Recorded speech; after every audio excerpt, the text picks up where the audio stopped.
why? Who are you and what do you do? Well, my name's Cheung. I'm working currently within Chasyr as the cultural lead and also the head of human performance, where as the cultural lead, my main focus right now is developing the culture for the company. And the head of human performance bit probably links more to my regular day job, as it were, where I run my own company, transformyourworklife.com, where I'm helping executives who've kind of got to the point where they've outgrown their careers and they've got the feeling now they actually need to turn their work into something much more meaningful before it's too late, before they get too old to do anything. Yeah. And I help them to change all the sort of inner obstacles, the emotional and reactionary barriers that have stopped them so far, so they can then use all their skills to make a bigger difference for the rest of their life. So, as the head of human performance for Chaser, that's also what I'm looking to start working on for all our members, and with a part of the value that I bring to the team. So, yeah, hopefully we can get that Yeah. running soon. A lot of people actually do get stuck with, halfway through their life, the classic midlife crisis comes along and you're like, yeah, I've achieved something and I'm there, but what do I want to do next? What's my next step? And I think that strikes every single person, no matter in what position they are in, whether they already achieved a success or they never reached for it and they just don't know how. But that kind of leads me to the question of like, how come have you decided to take on a role of a corporate coach? What inspired you for it? Have you been in a situation like that yourself? Absolutely.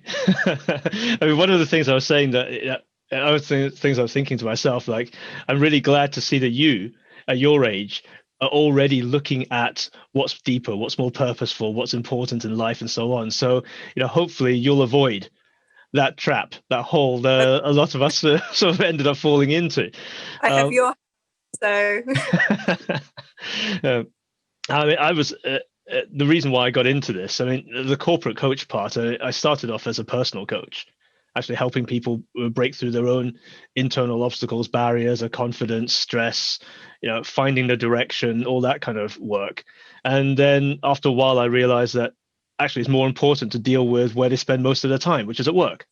So a lot of these people, especially if you're, quite a senior role, you spend what 8 to 12 hours a day just focused on your work. So if we can sort the way you feel about that area and regain a lot more energy from the work that you're doing there, then that's going to benefit you overall across your life a lot more. And for me, it was coming from that corporate background where you hit it spot on earlier about how it doesn't matter what you're doing. Because where I was at the time, I was about 15 years in. Actually, no, it's about 13 years in on my corporate career. So, I haven't put in quite as much as other people because I managed to get out before it got too late. And I was working on this huge project, which was due to save the company. I think it's still saving them somewhere in the region of about 11 million pounds a year. wow. And it was all to do with saving energy. It was all to do with shutting down equipment that we didn't need to use, and therefore helping the planet and helping the carbon footprint and everything as well. So it was great stuff. It was great work, and I was on the fast track to on the leadership team as well.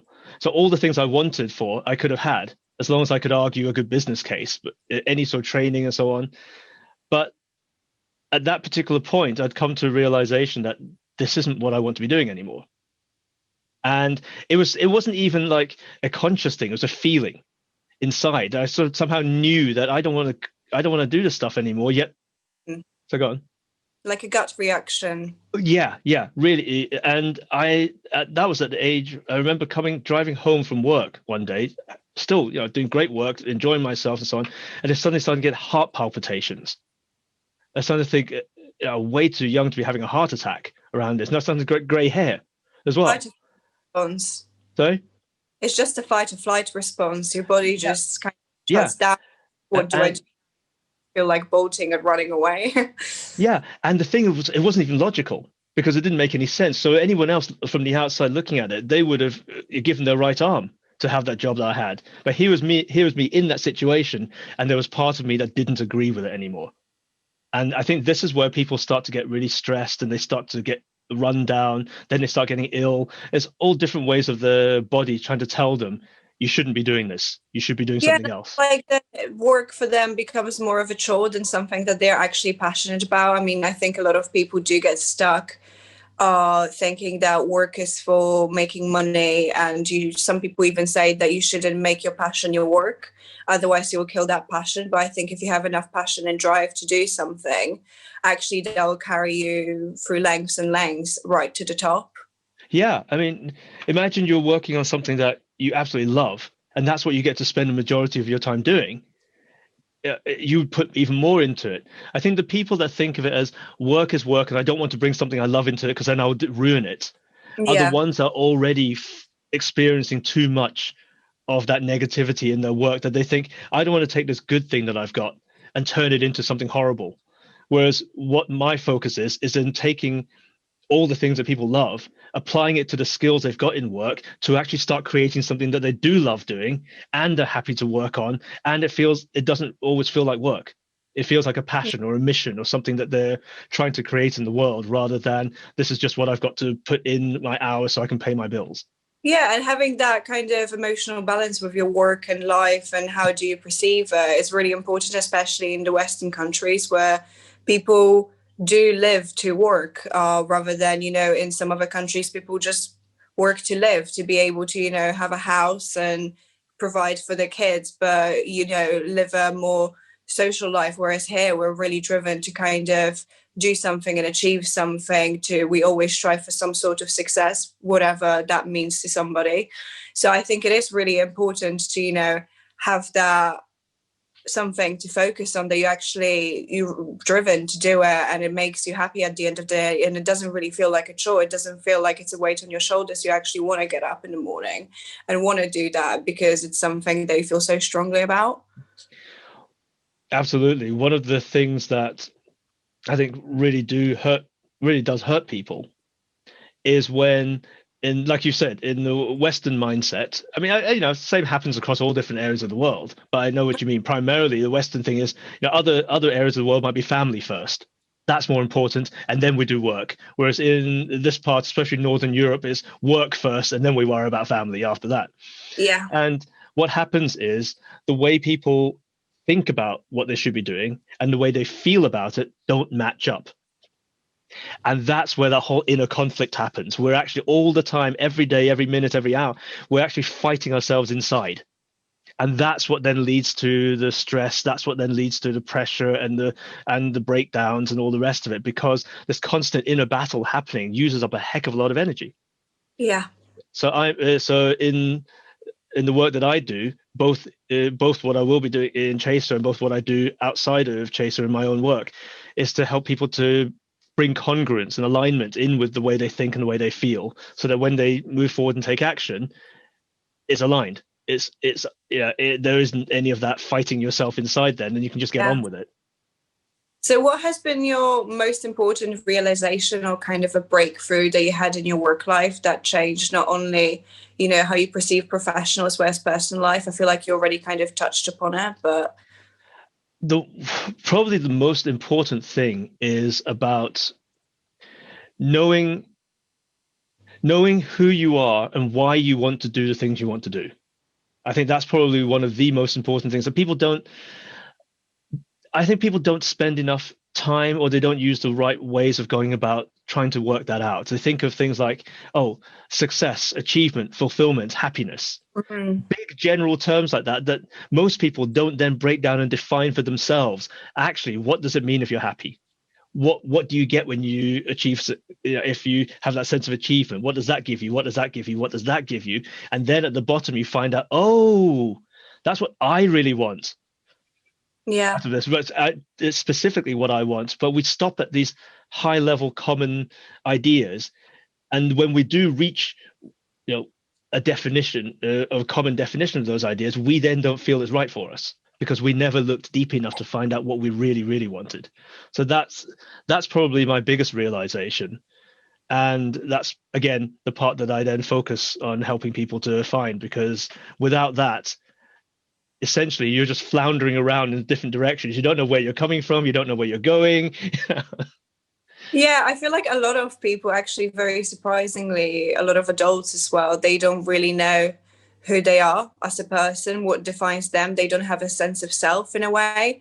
I think for a lot of people, they take on a job and they think, oh, I have a good career, and that kind of defines them. But I don't think they ever looked inside and introspected and thought, oh, but who am I at the core? What do I enjoy and what drives me forward? And is this something that I want for myself? So you're right on the spot there. That's really important. But so going back to Chasyr has been working on their culture for months now since we pivoted, really. But why do you believe starting to create the culture from right off the beginning of the company is so important? Why not just leave it till the end? I feel like a lot of companies don't really realize that this is an important value that you need to bring into your team and into, for us, it would be the users.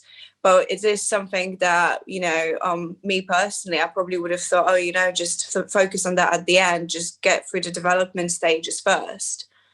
I mean, that beautifully ties into what we've been talking about so far, because the big difference between somebody who starts off, like I'm saying, with yourself, where you're actually asking those questions of yourself, what am I about? What am I trying to do? What am I trying to create in the world? And then go ahead and doing what you want to do, knowing that information, compared to someone that just jumped into a job and said, right, I want to be an accountant because my dad was an accountant. I want to be an entrepreneur because my parents did that kind of thing, without actually figuring out why they're doing it and what they're about.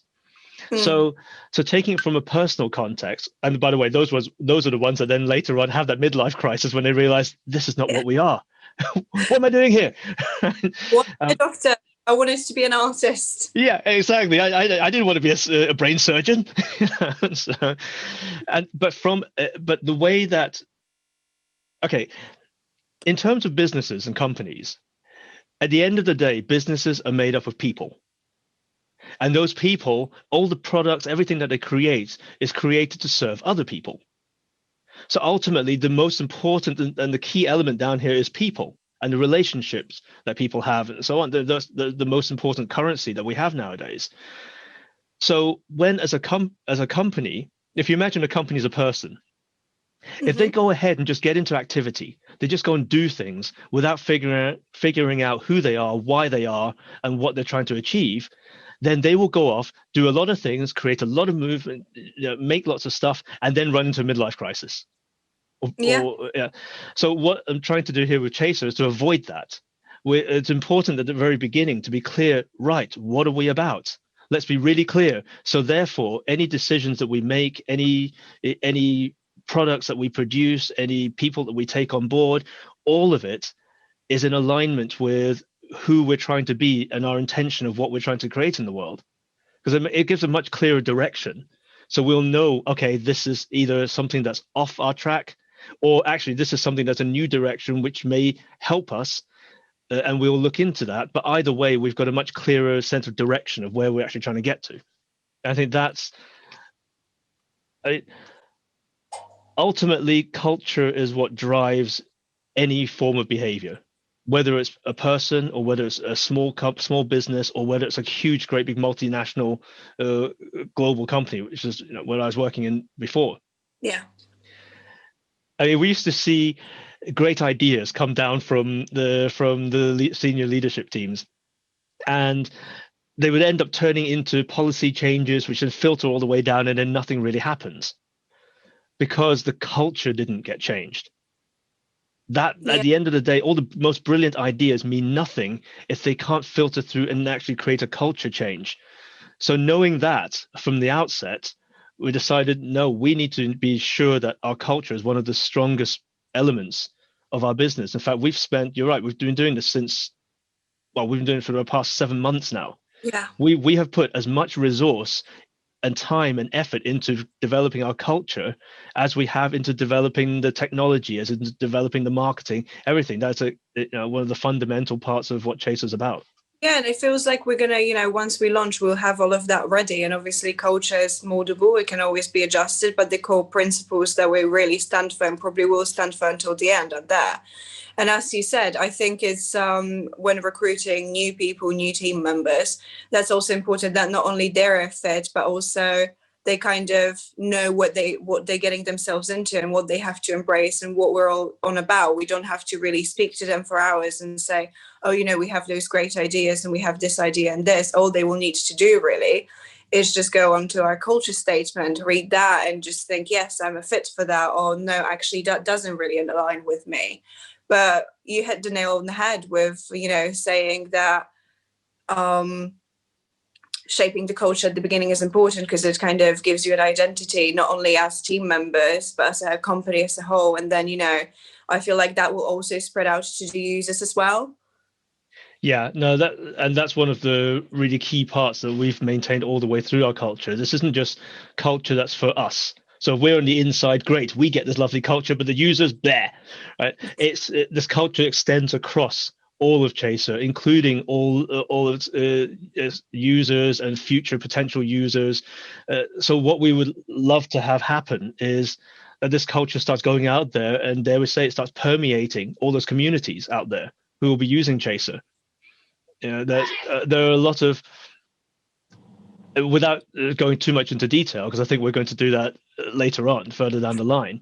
But there are so many elements of our culture that's made up of things that we absolutely would have loved to see in the places we've worked in before, that we want to see happening in community, that we want to see happening in the world out there for people. So I'd like to think we're bringing together all the best elements that we can think of in terms of culture and putting it all together here. Now, we're bringing change. Yeah, and a change in the way of working with this. Now, I don't want to go into fine details about exactly how we're doing this right now, because I'm not quite sure how proprietary it is yet.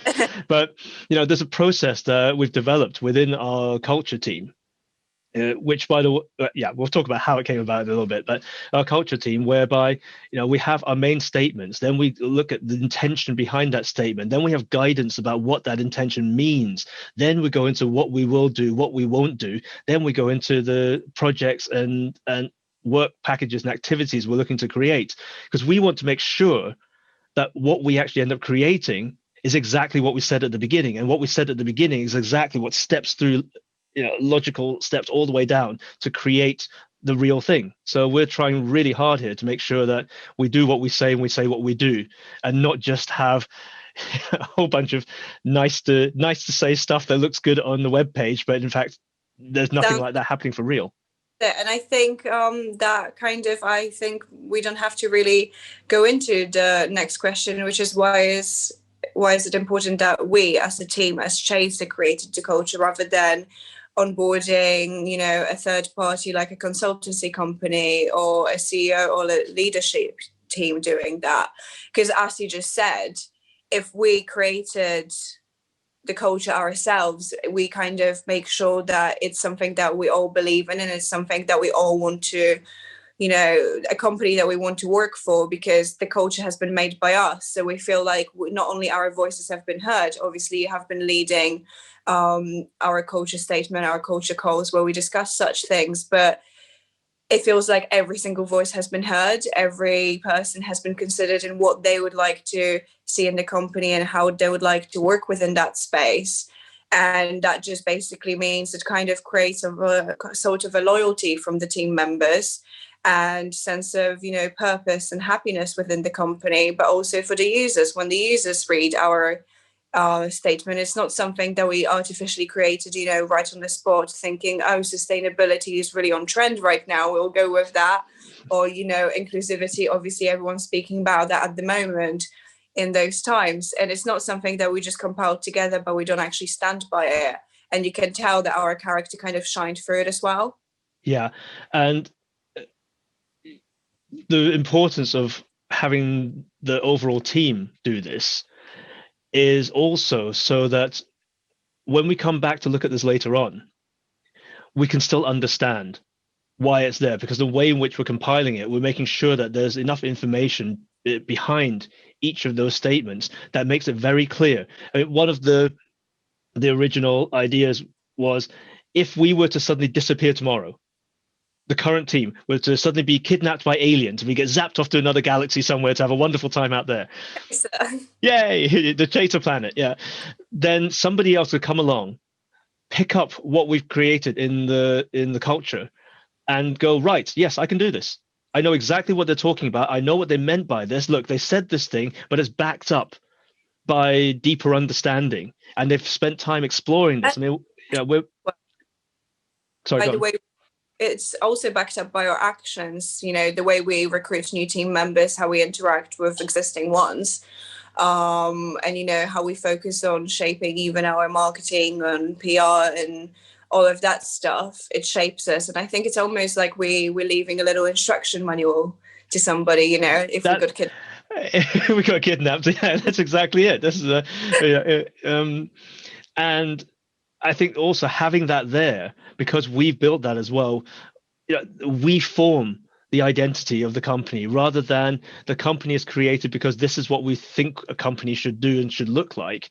We've actually done it from, regardless of what we think it should look like, what do we actually really want to come out at the end?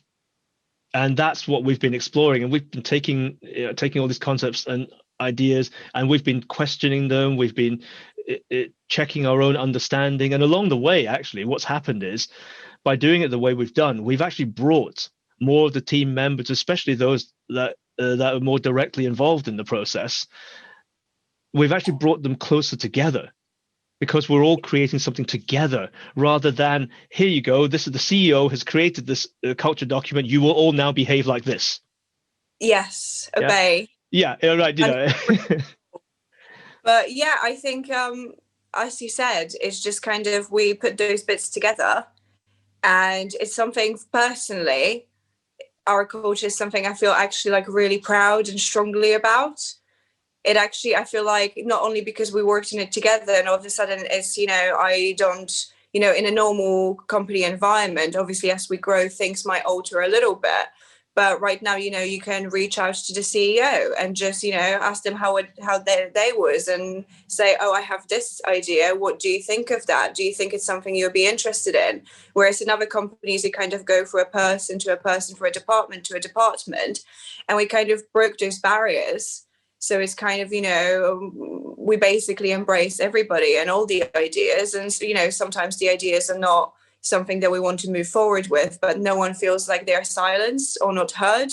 And because we created the culture together, everyone can kind of freely speak to one another, even on our Sunday calls. It's more like a family meeting after a week, like a family dinner, family sit down, rather than, oh, I'm at work now and we have to, be all nice and sharp. Usually we are, but, it's more like you're happy to do it. It doesn't feel like a chore. Yeah, and that's because there's so many elements in the culture that talk about accepting people as people first, irrespective of where they come from, what they've done, and what identity they feel they belong to, all that kind of thing. And it's, we're trying really hard to come up with the actions that really truly reflect the spirit of ideas like inclusivity, with ideas like being free and open to be able to discuss anything, and to be able to care about each other as people first, and not let someone's difference of opinion with you become a barrier. If anything, we want that to become something that's a point of discussion. So you might be able to learn something yourself along the way, but the only way that works is if you care about the people first, as a person, as an individual, before their label, their role, their rank, their whatever. And we've been extremely clear about that from the very beginning. That I know. I've worked in companies and places where they've said that our people are our most important asset. But when it comes, companies say that. They all say that, yeah. And but when we say that, we've also got the intentions and actions and what we do and don't do, and we're actually doing it. To prove that that's the reality. It was not just lip service. And I don't think at any point, along the way, anyone actually stood up and thought, oh, this doesn't align with our culture. I haven't been interacted with the proper way. I feel dismissed, or, I don't feel like this is what we're striving towards. And this feels like a big old lie, this statement. It's something that everyone stands by, and everyone is so happy and proud of it, to kind of move forward with it. And And because we've spent so much time working on this, we've actually even also got in the provisos for exactly those situations you described there. Because there will be times when we don't agree. There will be times when someone comes along and says to us, "Hey, I don't think this is right. I haven't been treated correctly." There's actually whole sections in our culture, in our intentions, to actually say, right, when that occurs, not if, when that occurs, how are we going to approach that? How are we going to deal with that? In what sort of spirit are we going to treat that situation? And it kind of boils down to this: the team creating the culture, and the culture being there right from the very beginning. It sets the identity for what Chasyr is, but it's also the soul of the company.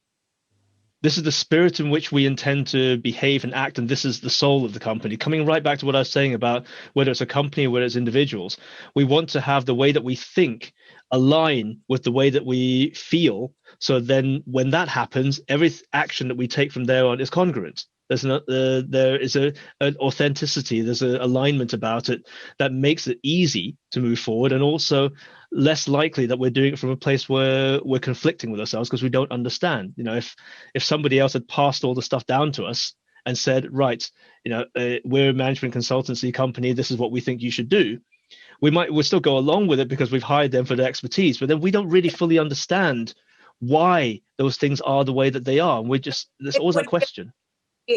Imposed on us. It would feel like, it's something that, as you said, a CEO writes a statement and be like, kids abide. But it's something, you don't feel like, oh, but this is not me. I don't agree with this. And because it was already created, no one would, all of a sudden, I feel like everyone would be silenced. Even, if we still had that strong bond with each other, I don't think anyone would actually step forward and say, oh, but I don't agree with this. I don't think we should do it that way, because they feel like something has been thrown over them from the top and they just have to do it or just quit. Yeah. And then twice a week we get together for all the people in the team who want to join in, and we don't say everyone has to, but whoever has an interest at that time, whoever happens to be there, which also allows for that ability to be getting viewpoints from other areas. One of the first questions I'll ask them, apart from saying this is the area we're working on, is, okay, what don't you agree about this? What have I missed? Or what's not here that's gone on, and what in here is difficult to understand? Because if we don't understand it, then neither is anyone else. So we need to be sure we know what we're talking about and we agree. And even if we disagree, we put in the provisos to be able to cover both opinions without contradicting those. Yeah. And speaking about, asking people what they don't agree with or what they think is wrong in a certain statement or what they would like to see more of, what don't you like about our culture or Chasyr? Oh, okay. This is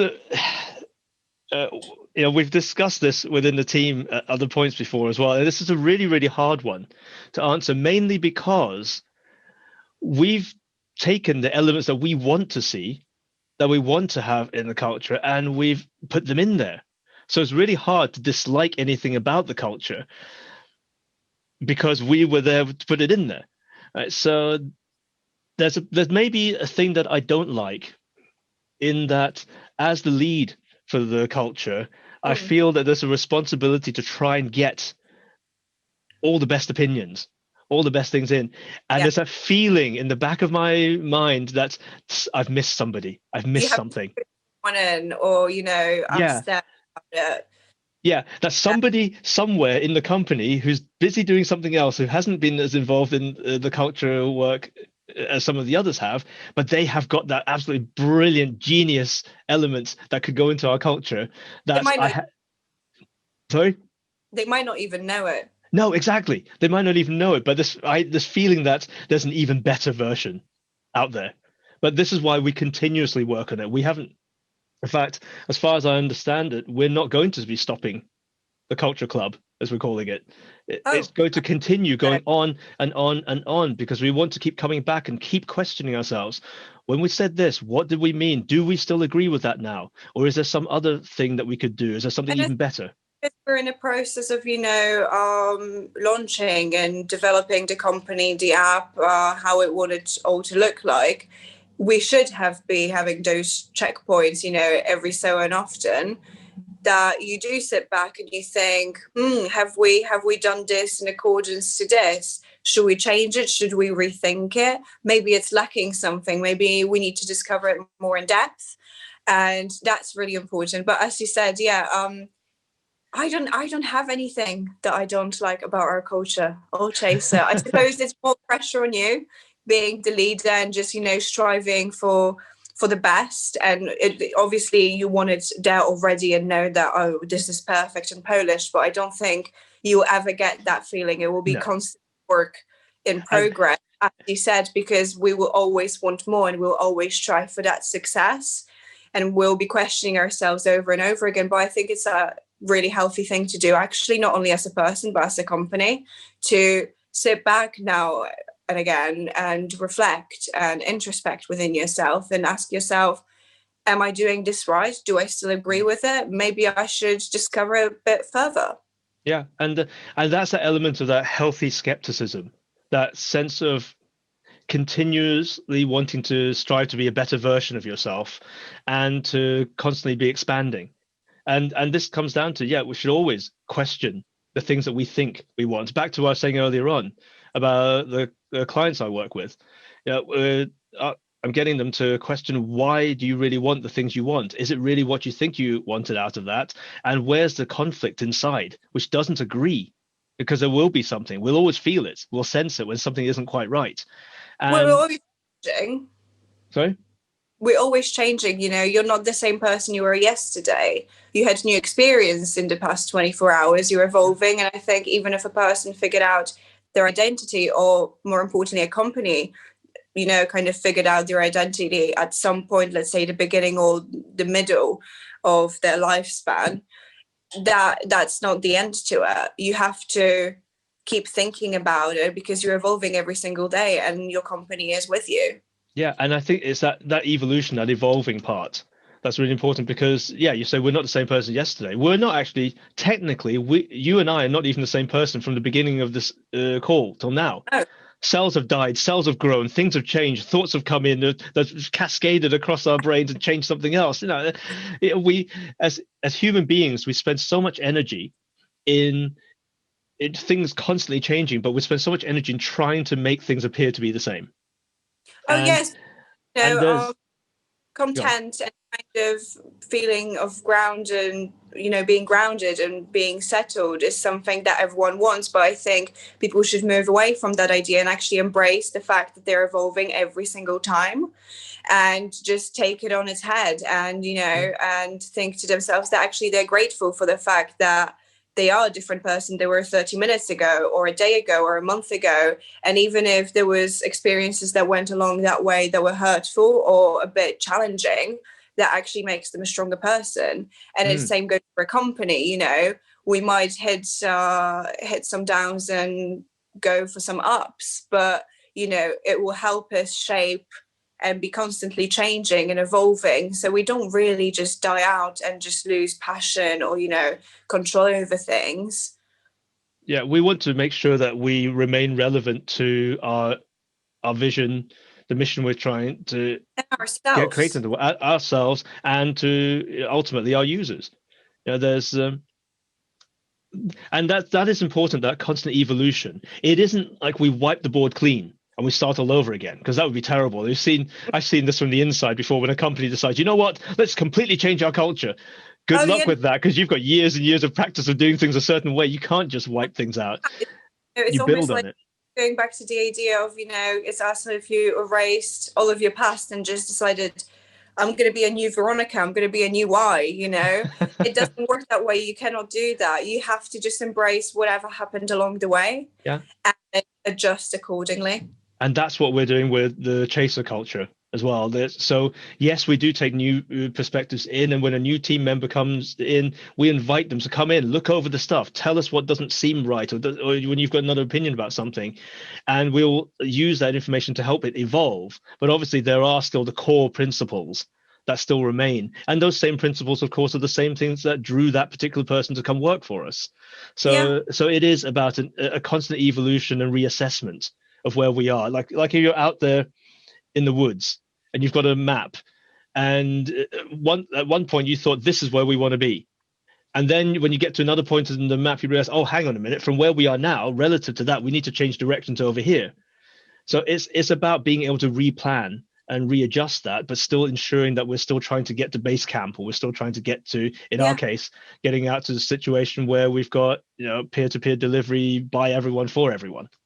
Yeah, and I think actually you mentioning when a new team member comes along and they have that fresh outlook, I think that's the most exciting part. Whenever we see a new team member, I'm like, oh, there's going to be new ideas, and it's going to be some stir, but it's exciting because it's they have the outlook on not only our culture but everything else in the company that we are not able to see anymore because we focused and devoted so much time to it. But actually a person from the outside can come in and be like, actually, guys, I don't understand this, meaning that we haven't done a good enough job explaining it and making it clear. Yeah, and this is where it comes back to the bit that I don't like, is I'm thinking there must be a better way of explaining that, or there must be a clearer way that I could have put that, which would make it easy for someone to understand. Well, that's just the human condition for you, isn't it? I mean, just a little quick anecdote.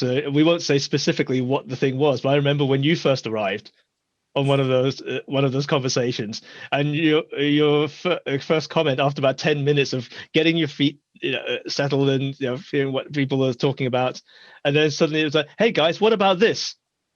Silence, and everyone goes, how did we miss that? Right, okay, everyone, we've got to talk about this, and we've got to add this in there as well. It goes back to the same idea, Tommy's idea of the company and what it is now, and a peer-to-peer on-demand delivery app. And you speak to so many people about just the basic idea, and everyone just goes, and even I went when I joined the company, wow, that is such a simple idea, but I never thought of it. And that's basically genius, because someone just went and had the courage to actually pick it up and not just think, float it around and be like, oh, that's never going to happen. Tommy actually picked things up, hired team members and said, let's go. Yeah. And everyone followed him, and everyone, I think there hasn't been a person on the team that thought, wow, I wish I thought of that.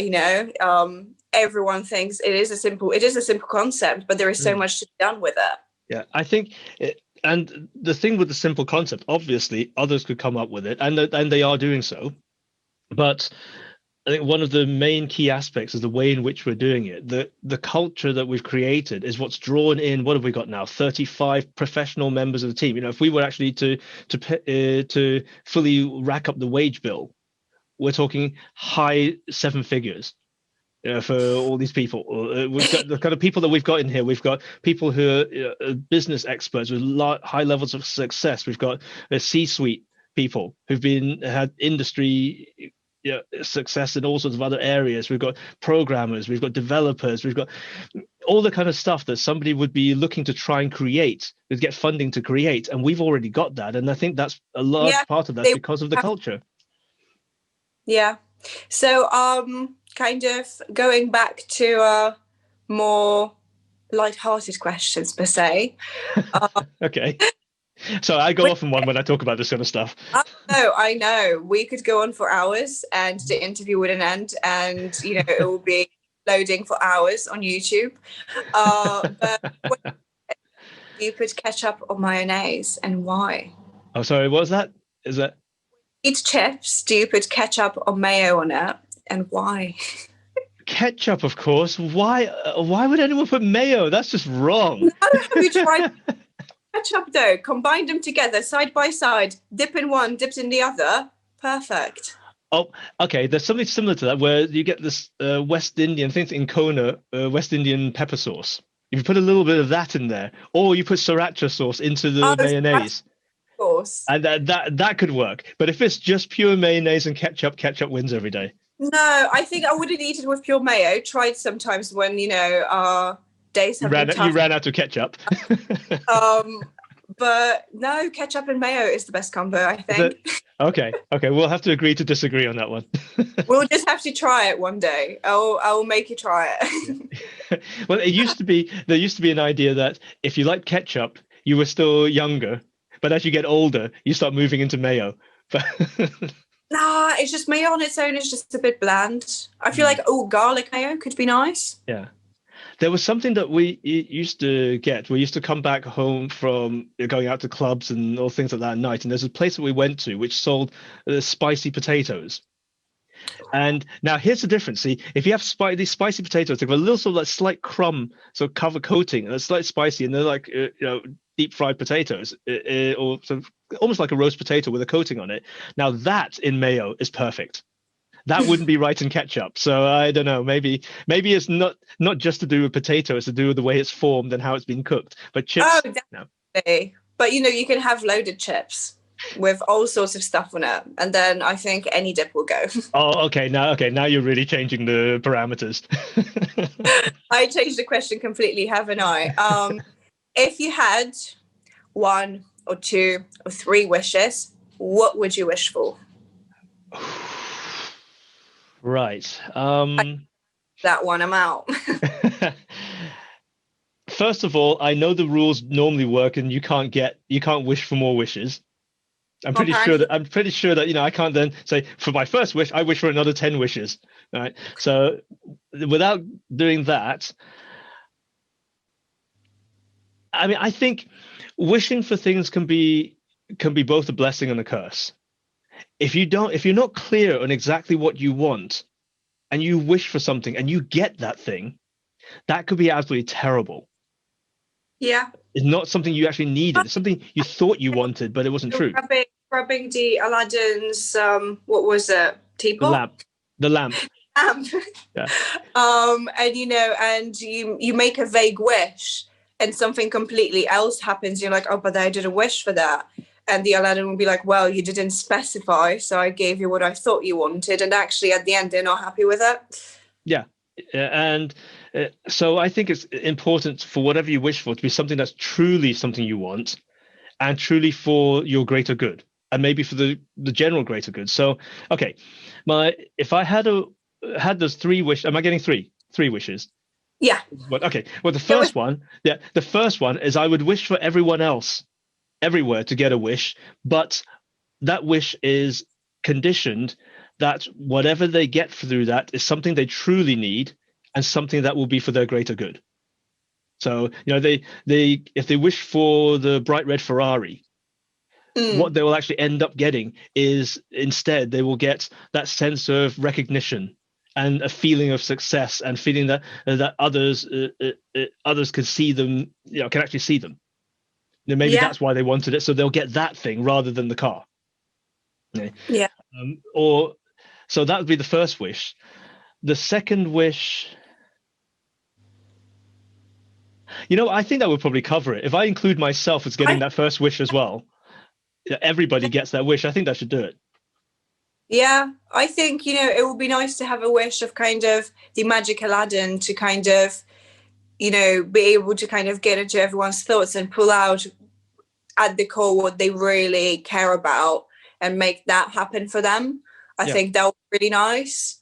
But yeah, that kind of links to your idea. Yeah, and absolutely. And that also, I know some people might think the first thing they want to wish for is, I wish for world peace. But how does that come about? What we just said there, that would result in what would be something like world peace. Because if people are happy, if people are content and they are fulfilled, they're moving in a direction that is purposeful for themselves, they don't feel frustrated, angry, twisted up inside, resentful, guilty, all those things that then make people go and do bad things. Yeah, and also I think if we had the perfect world peace when we're talking about waking every single day with content, I don't think that would really lead to happiness, because it's not something that you came on your own as a realization. You didn't, as we said before, you didn't look into yourself and think, this is what I need to change, this is what I need to work on, this is what I'm really proud about in myself. So that would be almost like a fake world peace. Everything kind of lobotomized. Have you seen the film The Matrix? I think I have once. Yeah. Okay. Well, one of the characters is the bad guy. It's Jones, I think it is, and the whole world isn't a real world. It's a virtual world that's been controlled by these computers, and all humans are plugged into it in this artificial reality, and it's all controlled by the machine. And the bad guy at one point was explaining to the main character Neo. He goes, we tried all these different versions of the world. We tried a utopia, and it failed because humans need the struggle. Humans need to strive for something. They need to have challenges to overcome and difficulties. So that's why we created this world. And this has been the most successful one, where people have problems, they have issues, they've got to deal with things, they have pain, they have struggles. And to a large degree, when people get everything they want, they lose the need to continue to grow and expand and be better. Yeah, you hit the nail on the head. So the last question, going back to your work. Yeah. So let's say people watching it would like to, they've seen how great you are at creating agriculture. If people want to reach out to you, how can they do so? Well, the first thing they can do is we can jump on a quick call, maybe about 15, 20 minutes or so, just so that we can have a conversation. I can assess where they are in terms of how they are performing in relation to their true deeper goals, which they may not even know at that time. But don't worry, I have a way of sensing when that's the case. So really, it's for people who are currently in a space where they feel like the work that they're doing right now is no longer meaningful, or they would like to make their work more meaningful. It's two sides of the same coin. And they can sense that some of the obstacles to that are within themselves. So if they're in that space and they want to, and they're at this place where they're ready to start identifying and breaking through those obstacles, then that's the time then to contact me, to get in touch with me. Yeah. And they can do that using the link, which I guess we'll put in the comments somewhere, just a link for them to come on. And there's no, for just a quick conversation with them to establish whether there is a match for us to go and do anything further. There's going to be no charge, because my aim is to get as many people moving in the direction that is positive, that is useful, that's purposeful for themselves, so that we do end up creating that world where we have more happy people than we have sad, angry, stressed, resentful people. So so say to people, if they're listening to this and they feel that they want to transform the way in which they're working in terms of getting more meaning in the work that they're doing, in the 12 plus hours a day that they're spending on that, then contact me and we'll just very quickly be able to establish whether they are in the right space right now, or if not, what to do. Website will also probably be in the post or in the comments down below, so they will have all the information on you they need. Excellent. Yeah, well, thank you. It's been an interesting one, and we'll be doing more of those. As far as I'm aware, we'll be going through our culture statement and the most important points of it. Yes. So it'll be an exciting one. Looking forward to that. Excellent. And thank you very much also for doing this as well, because and I know all of us here at the moment in Chasyr as a startup, we're coming into this work with our passion, with our desire to see a better world out there, and we're doing all this as volunteers for the moment until things start rolling and picking up. And again, I'm absolutely bowled over with the amount of effort, the amount of time and energy and enthusiasm people are getting. I've heard from quite a lot of people that they enjoy doing this more than they do enjoy doing their real work, or work. No, enjoy doing that. When I have a bad day and I feel like not doing any work at all, I can always pick up Chasyr work, because I'm like, oh, that's actually something that makes me happy and makes me feel better. Yeah. And I think links back to our culture.